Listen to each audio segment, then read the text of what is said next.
Aster, a horror story. The first time Jonah heard the name Aster, it was whispered through the walls of the old farmhouse he'd inherited. He had just moved in, a city boy with dreams of peace and space, after his great-uncle passed away. The locals in the small town of Vale Creek eyed him with a strange blend of curiosity and dread.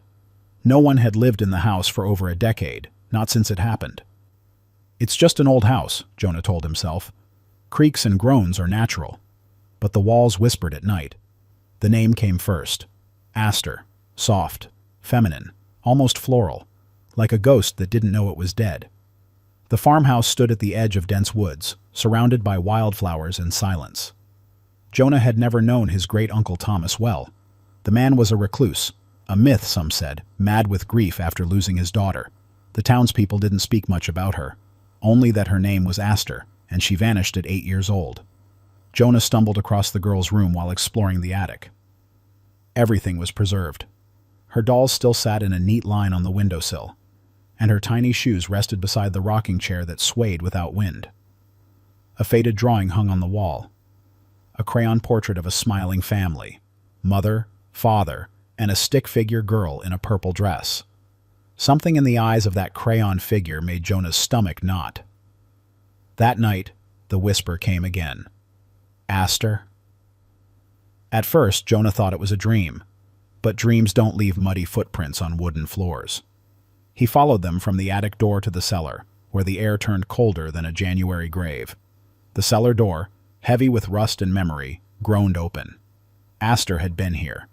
Beneath the stairs was a rotting doll, porcelain, with eyes painted too wide and lips cracked into a smile that hadn't known joy.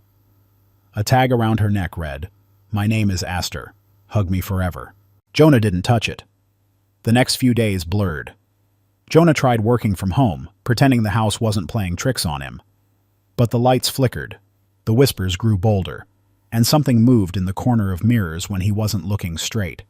He brought in a local electrician to inspect the wiring. The man, a burly fellow named Cal, stepped inside, paused, and shook his head. "You inherited this place?" "Yeah, from my great-uncle." Cal narrowed his eyes. "You know what happened here?" Jonah shrugged. "His daughter vanished. Tragic stuff." Cal leaned in, voice low. "She didn't vanish. Not really. Thomas locked her in the cellar, said she had the devil's eyes. He went mad, screamed about whispers, said the house made her different." Jonah laughed, but it felt hollow. "Sounds like an urban legend." Cal looked him dead in the eye. "Then why did he hang himself in the attic with her favorite doll in his arms?" That night, Jonah couldn't sleep. He paced the house. Every shadow curled like smoke. He locked every door, every window. Still, he heard the click of tiny feet on the floorboards. And then, the sound of a child humming, tuneless, broken. He followed the sound up the stairs, to the attic, to her room. The rocking chair was still, but the dolls had moved. They were all looking at the door now, all except the one in the purple dress, which sat on the bed, its porcelain hand resting on a drawing Jonah swore hadn't been there before. He stepped closer. It was another crayon picture, but this one showed him, stick figure Jonah, in the attic, with her beside him, holding hands. And behind them, the words scrawled in red crayon, "Forever and ever and ever." He took the drawing and burned it in the fireplace. He smashed the doll. He locked the attic and threw the key into the woods. But the next morning the drawing was back, pinned to the fridge with a magnet shaped like a smiling sun. This time Jonah was crying in the picture. He called a priest. Father Remy, old and tired, listened patiently. "This house is marked," he said. "You can feel it, can't you?" "Yes," Jonah whispered. "What is it?" "There are places where grief and evil tangle together, where trauma sinks into the wood and refuses to rot. They don't haunt like people think. They infect. They become." "Become what?" "Hungry." The priest blessed the house, but it didn't help. If anything, things got worse. That night, Jonah woke to the sound of scratching from inside the walls. It wasn't rats. It was rhythmic. It was writing. He put his ear to the wall. Scratch, Scratch, scratch. 3 letters. Again and again. A-S-T. His breath caught. He pressed his hand against the wall. It was warm. He began losing time. He'd blink and find himself standing in the cellar, the rotting doll in his hand. He blacked out and woke up covered in crayon marks, the same shade of purple from Aster's drawings. He set up cameras. They recorded for 3 nights. On the 4th, he reviewed the footage. At 3:13 a.m., Jonah sat up in bed, eyes open, unmoving. Then, something crawled out from the closet. Small, thin, hair like cobwebs, skin like wax. The thing climbed onto the bed and whispered in his ear. He didn't move, but he smiled. He left the house the next morning, checked into a motel, told himself he would sell it, burn it, never return. But that night he heard the whisper through the walls of the motel room. Aster. He ran to his car, drove out of town, didn't stop for hours.